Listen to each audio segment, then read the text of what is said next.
Greetings everybody, my name is Tommy the Game Master and welcome again to my channel. Today I got a special message for a few people. Ha ha ha ha, I was right when it comes to the Atari box.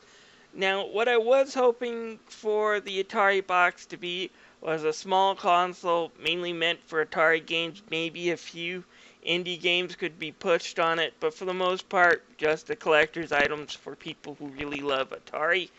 What we're getting is a little different, and I really don't see a place for it in the industry, which is the really sad part. You know, I do see Atari going in with full moxie. I don't see this being a complete ripoff, or at least them going into this being a complete ripoff. But I do see a lot of the same mistakes that made the Wii U happen with the Atari box. We got an underpowered, overpriced system with only the name really selling it. In fact, it's even worse because Nintendo still has a quality when it comes to their games. You might not like Nintendo, but you have to admit games like Breath of the Wild are really good. Super Mario Maker and Splatoon were really good. Their only problem was that was the only thing available for the system, but they had that type of quality backing them up. The game I'm showing here is a haunted house, and that's like the last game I remember ever really purchasing from Atari, and it's merely okay. Alright, I'm going to be doing a review on that soon, but it's merely okay. So Atari doesn't really have a cash flow to really compete with the Xbox One and Sony PlayStation 4, yet that kind of seems to be what they're trying to do, which is the unfortunate part. From the tech specs I've seen, it's kind of a very low-powered computer. I do believe it might be on par with the Xbox One and PS4, at least original models. And as you know, Sony and Xbox are going to be really pushing the Xbox One X and the Sony PlayStation 4 Pro. They're already pushing these more powerful consoles. And the price of the Atari box is pretty much going to be the same amount as the Switch and the Xbox One and the PlayStation 4, which are real consoles, have established brand names, have those networks in place that I've already talked about, and have a lot of support. So what are you getting for $250?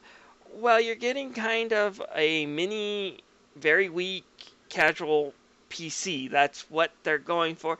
And I wouldn't mind this if they were selling this for $50 to $100 less. I think that would have been a sweet point. But at $250, that's way too much, I think, for a console like this, especially since we don't know what type of support it's getting. And it's definitely aimed at a casual audience. They want people who like to play Minecraft or Terraria, but aren't into the bigger console games or some of the more complicated stuff that does come with modern day gaming. And yeah, if they can find a way to cut some of their horse crap that I've been complaining about in the last few weeks out of their consoles, then yeah, they might also have a step up among some of the older gamers. But again, it's too weak from what I've seen of the specs, and it's too expensive at $250. If they want to sell this, they're really going to have to get some indie support and maybe even some AAA support. They need to have some exclusives, and they need to do it right out of the gate, and I just don't see it. Like I said, I don't see it being a ripoff, but I don't see them being successful either. They're just not enough there. It's too expensive, and there's just not enough support there.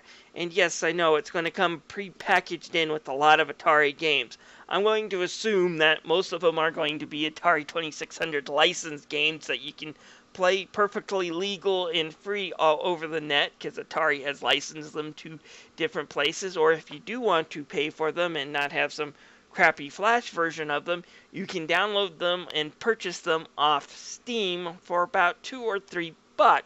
If you already own a gaming PC, there's also plenty of classic disc sets and stuff with these games out there.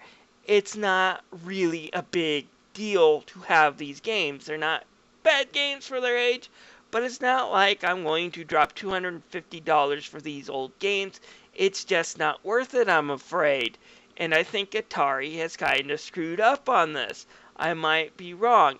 Like I said, I don't mind them wanting to create kind of a kiddie PC, a more casual PC experience for people who might not be into the newer game consoles if the price matched that desire. If it was $150, I'd be like, this might be worth it for some people who are more into casual or indie games, don't want to buy a souped up computer, and don't want to spend the money on an Xbox or PlayStation 4 or deal with the bullcrap that can sometimes come with those game consoles.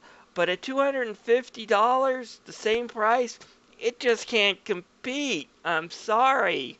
I kind of did want this to be something for a niche audience that would be succeeded, and I was hoping it would be something that would impress me other than the wood grain look. And I do want Atari to succeed. I do enjoy some of their games, even some of the modern Atari games did have some successful games they published. I love the Ghostbusters game they released several years ago, but this just ain't gonna sell, guys. I'm sorry, the Atari box isn't going to sell.